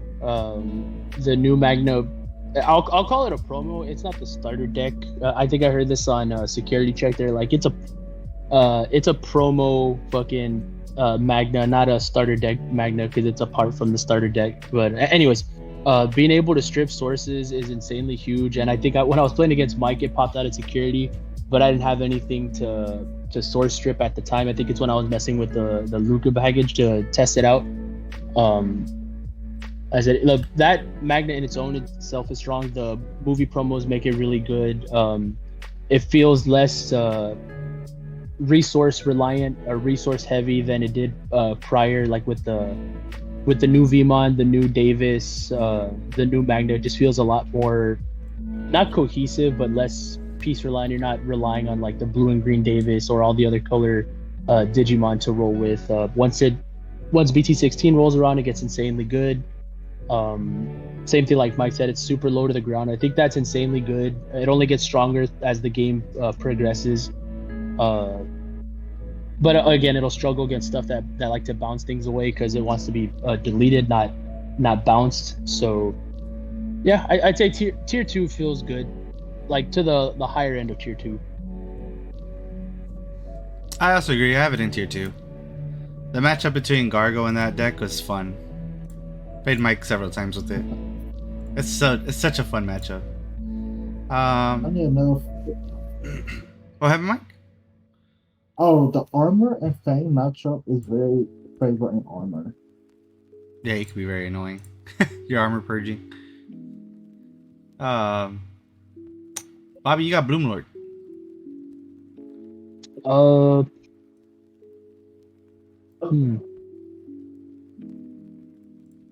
1.5. I feel wrong putting it in tier 2 because like it's been such a good deck for so long. I know Quantumon is like the new piece for Hydra, if I'm not mistaken. I haven't really seen it played with Quantumon, but I know it does some insanely silly things. And this deck has been so good for so long, it's kind of hard to argue that it's a bad deck or say it's a bad deck because it's literally withstood the test of time for God knows how long now, for like over a year. I don't know how to do against everything else in this current format, but just on its own, I feel like 1.5 feels fair. I also have it in 1.5. Still a solid deck. Still can pop off. It can be very annoying. I mean, the matchup against... I think I played Frank with my Numemon. I didn't have the most optimal hand, but I still think it could still go either way. Quartz is a big thing. Quartz is played in there. Quantumon, like you just said, is in there in most lists. The new POW X can be annoying with the new the what is it, the 14 Palmon? Just promote, give something, suspend, lose 2, Digivolve over it, suspend it, you get 2 right there. Or even play it with the Sunflow-mon effect. Yeah, the deck is still there. It's still solid. It still can pop off no matter, like, when it starts going off, there's not much you could do, but I mean, you got Red Hybrid who can play Crimson Blaze, or Shine that could also play Crimson Blaze, or you could even say Galamon has Crimson Blaze and kill somebody. So yeah, Bloomlord's still there. 1.5 for me. Mike, what do you got, Bloomlord? Bottom end of 1.5. And it's barely hanging on. You heard that, James? Okay. James is a very good player. I'm also going by like the results of recent tournaments and stuff. We haven't really seen it topping in the top 32 at all. Yeah.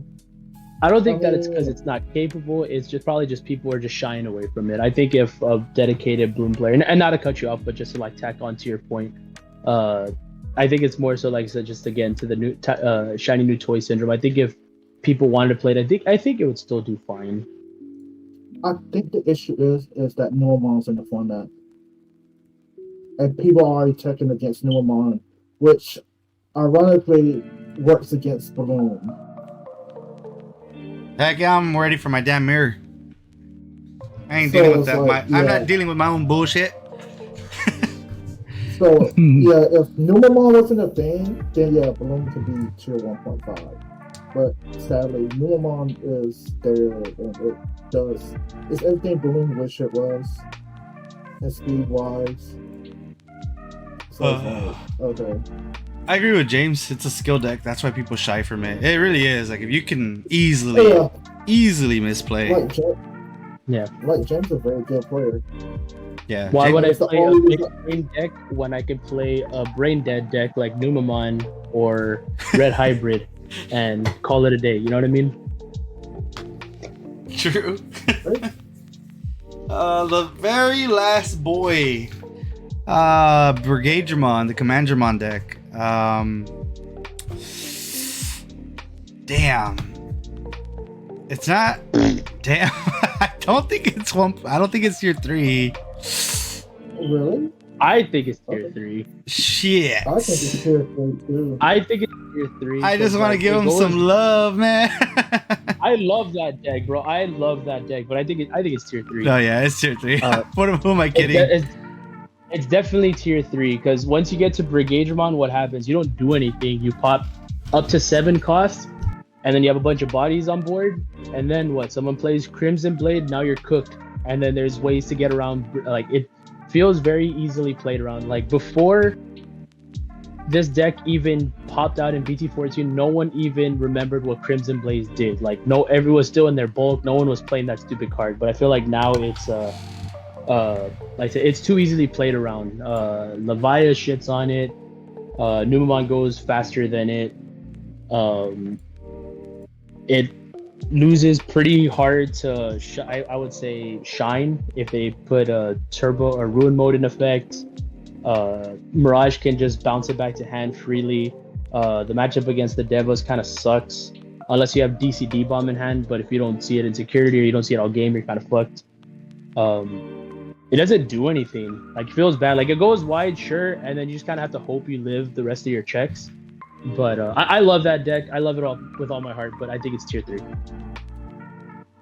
Yeah, I'm sorry, Kim. Frank said he already hates the list. Why do you hate the list so far? She probably hates it because we're Gallant. What? Gallant.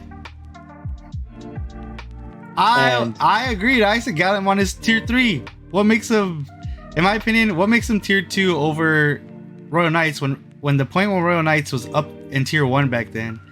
How did Gallant just jump him when it's basically the same deck? My argument, like I said, again, and this is where I guess maybe you can shuffle some stuff around, but meta calls, right? Meta calls, you play stuff because you believe it's the right meta call. Yeah. So if let's say you play 8 matches, right, and you look really good, but you just so happen to run into the large sample size of decks that you do really good against. You know what I mean? Oh, that kind of makes, I don't want to say it makes it an insanely good deck, but I think just for the context of what we're talking about right now, it's a good deck. You know what I mean? It's not good on its own, but because you do good against what's popular, that kind of inherently makes it a pretty good deck. Yeah. Gallant does really well against the top decks for sure.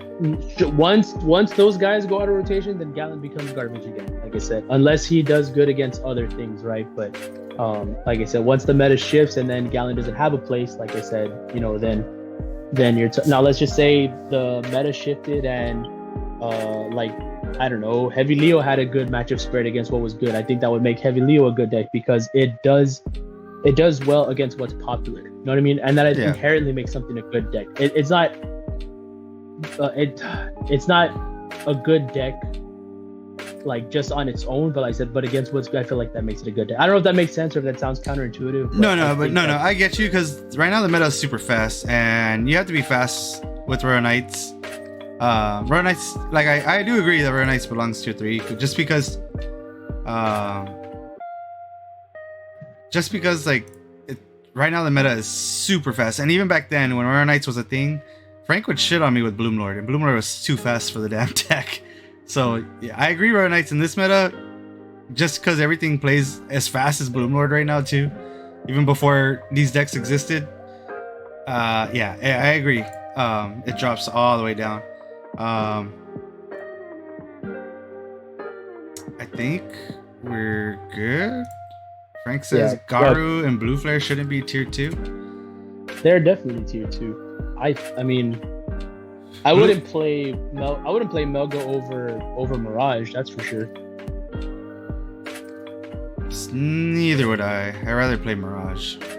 Also, to kind of like not clap back at Kim, but she's like, y'all are just shitting on my decks today. Look at the 3 of the decks I play. I play D Brigade, Ult Force, and Gamma. And look, they're all in either tier 3 or below. So I don't want to hear it. Yeah, your Levia's up there. Yeah, you play Levia, bro. what are you talking about? And then look at Mike. He has 1.5 tier 2. And I don't want to hear it. That's it, I think. I do not want to hear it. I specialize in a tier 3 deck at best. That shit should probably almost be put at keep at locals. Bobby has a keep it at locals. He has Gamamon. Yeah, see, I have that, and then 2 of my other decks are tier 3. I don't play anything above tier 3 except maybe Beals, but that's very sparingly. Frank said Blue Flare. Like I agree with Blue Flare. It could be in the cusp of 1.5. It could be at the very end. It's hugging it, like literally hugging it. Melga has the syndrome of Greymon. If you don't get the stack, you're dead.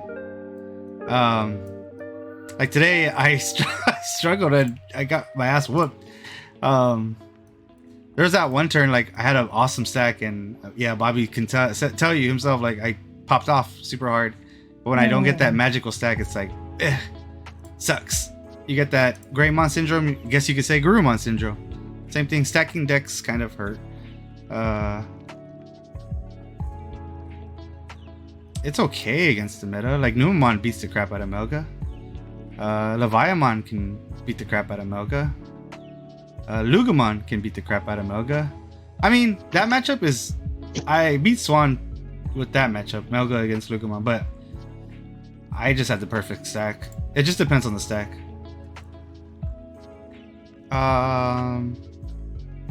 He says armor should be tier 3. I don't think it's tier 3. I've played against it enough already. Hell no, it's better than tier 3. Armor is better than everything in tier 3 for sure.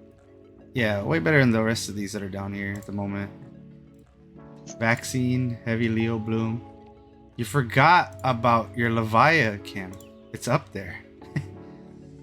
I'm gonna tell her to stop ignoring Levia. Yeah, it's like armor's good. Dodges. Stop ignoring Levia. Well, anyways, this is the tier list that we have for Jogress. The one we agreed on here. We've all agreed Numamon, Levia, and Luga are the top 3. I mean, Mike didn't. He thought it was 1.5, but majority votes. Tier 1.5, we got Red Hybrid, Shine, Mirage, Bloom, and Fang. And I don't think we need to talk about the rest underneath. It's fine. Okay, really quick though, before we do call it, I know we did say that we would put the tier 1 in order. Is that in order? With you're calling Numamon BDIF and Levia number 2? Personally, I think Numamon's better than Levia. Yeah. Okay. Yeah. I have no issues against that deck. From what I've played so far. Like, I don't even care. I think Luga struggles against Levia. Numamon can also outpace Luga if I get the right pieces too. If I'm stalling for a long time, or if I'm not getting the right pieces and I'm getting stalled, like I'm stalling myself, it's rough. Because then you already know what Luga's going to do to you if you wait too long.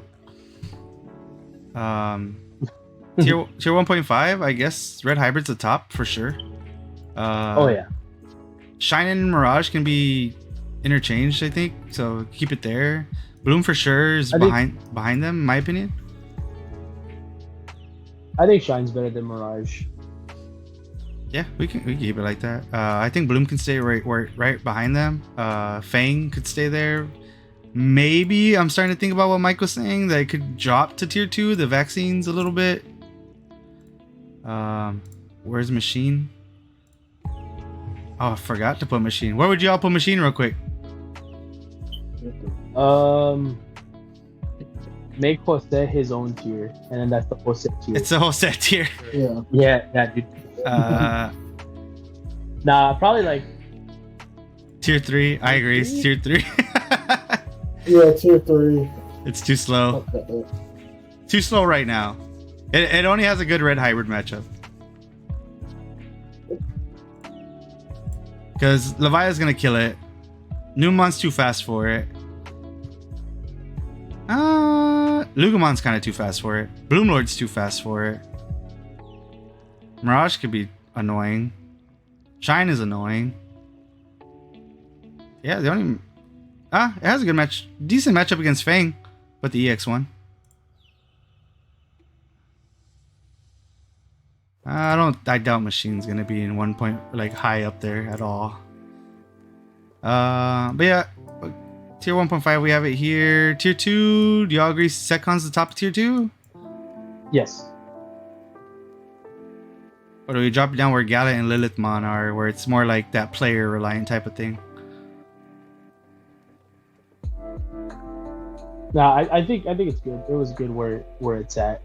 I had Beelzemon after it. I don't know if you have Beelzemon or Blue Flare. You put Secon like maybe first, second, and then shit. I would even say Mega Gargo a little higher, to be honest.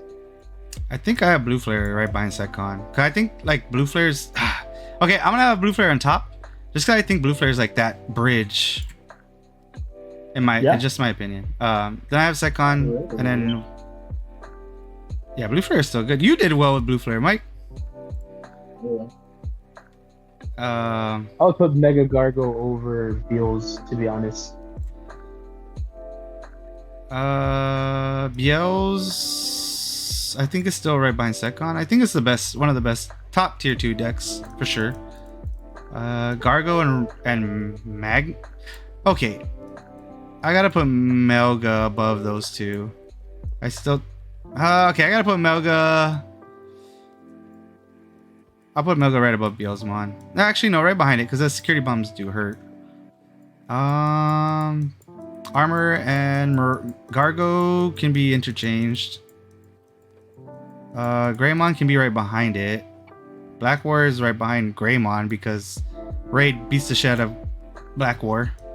Marcus, Hunters, Millith, and Gallant. Does that sound good? No. Go ahead. Where do you have them at? I have Marcus like on the top end of tier 2.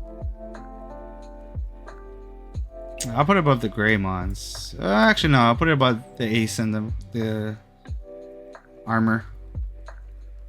So I'll probably just say you can put it above Blue Flare. It cuts down Blue Flare. I don't think Blue Flare cares about dying though. Oh, it cares about having to play this stuff for cheap, which you play the floodgates for that. Yeah. Like the only ahead. bad matchup it might have, in tier 2 is security control, if that. But you usually be able to rush them down before they get enough security. Tier 3. Oh, go ahead. I'm just saying everything else is just fair game for it. Tier 3 Brigademon, I guess, could be the top. No, Leomon, I'll put Leomon. Yeah, I'll put Leomon above it. Then Brigademon, then Royal Knights. Then I have Old Force and Blue Hybrid, and then Cross at the back end. And then Keep It Out Locals can just whatever. Doesn't even matter. Alright, well that is the Jogress this episode 18 tier list for BT15. Kind of like, it's kind of just like a meta thing, kind of a sort of a tier list here.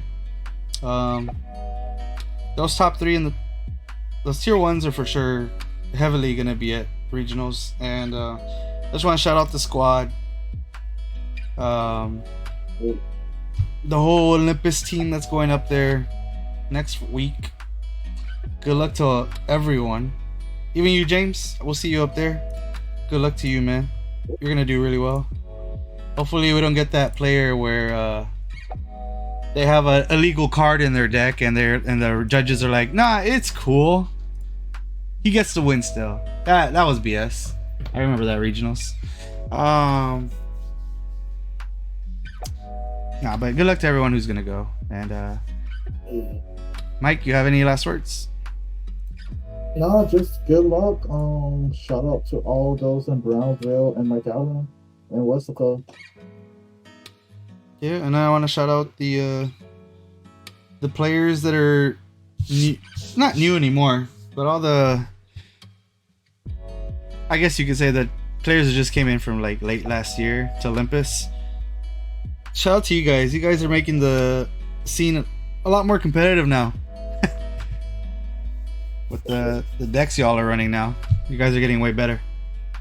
I